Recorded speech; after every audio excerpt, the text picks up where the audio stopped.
الكل عارف أهمية اللوجو. اللوجو مش بس رسمة، ده هو الوش اللي بيميز شغلك وبيحكي قصة عنه. ازاي نعمل لوجو بسيط وفخم في نفس الوقت وما ياخدش مننا أكتر من 5 دقايق، ومش محتاج على فكرة يكون عندك خبرة في التصميم. عشان نسهل الموضوع أكتر هنستخدم الموبايل في تصميم اللوجو النهاردة، واخترنا إن يكون التصميم عن فاشن براند، وهنسمي البراند ده وليكن سليمان مثلا. الأداة اللي هنستخدمها هي موقع كانفا.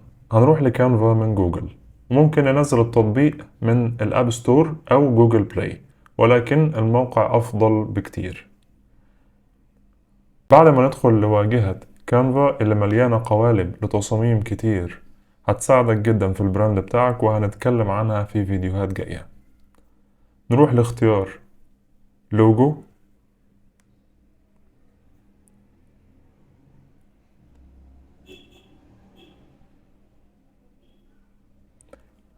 هنلاقي اختيار لقوالب كتير قدامنا.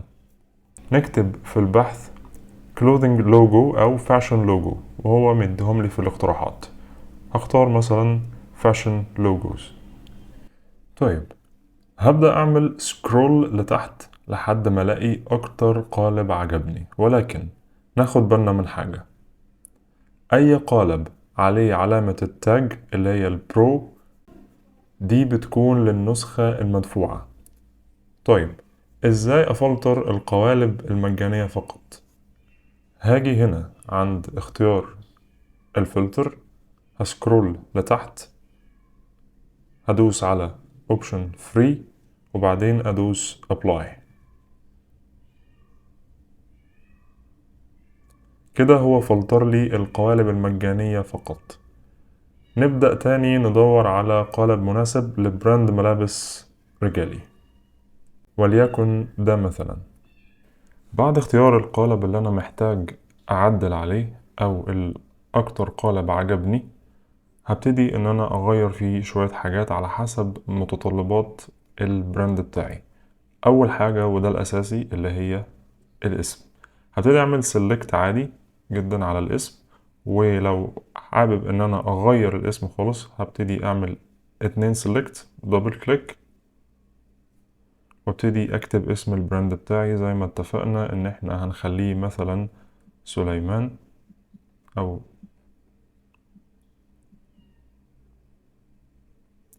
بالشكل ده. وأقدر إن أنا أتحكم في حجم الخط من الزوايا، أكبر أو أصغر الخط حسب احتياجي. أنا شايف إن ده مناسب. وأقدر مثلا لو في سلوجن للبراند بتاعي أقدر أكتبه هنا. يعني إيه سلوجن؟ سلوجن زي مثلا براند نايكي السلوجن بتاعهم just do it. أنا مثلا هخلي السلوجن بتاعي هنا وليكن على سبيل المثال stay.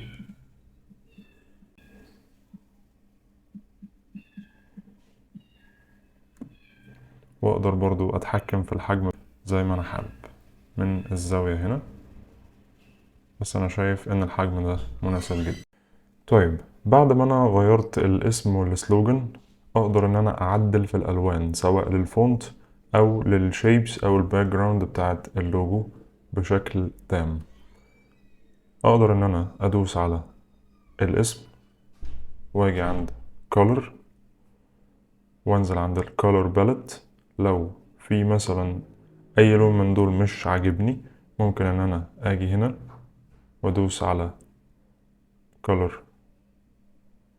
من هنا وأختار أي لون.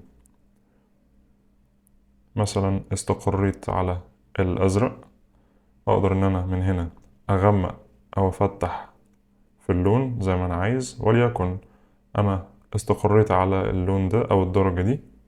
وابتدي إن أنا أغير الشكل بتاع الشيب اللي ورا الجاكيت بنفس اللون بتاع الفونت. هعمل عليه سيلكت وأدوس على أوبشن كولر وابتدي أديله نفس درجة اللون بتاعة الفونت. هتكون ظهرت لي هنا في الديفولت. هقفل دي.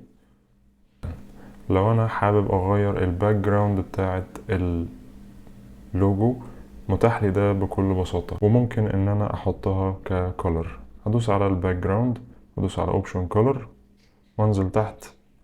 انا شخصيا بفضل ان هي تكون جرادينت. انا عندي اوبشنز كتير للجرادينت، اختار انسب واحد بحيث ان هو ما يداريش برضو على الالوان اللي انا اخترتها بالفعل. فهدوس على ده انسب حاجة. وبكده هو اداني شكل مميز جدا للوجو. اقدر ان انا اعمل له داونلود ازاي؟ هاجي هنا عند الثلاث شروط اللي فوق، هدوس عليهم، هدوس على داونلود، واتاكد ان الصيغة بتاعته PNG. هدوس بعديها على داونلود، هيبتدي يحمل معايا، وبعدين يتسيف عندي على الموبايل، واقدر ان انا استخدمه كبروفايل بيكتشر للبيج بتاعت البيزنس بتاعي على فيسبوك او انستجرام.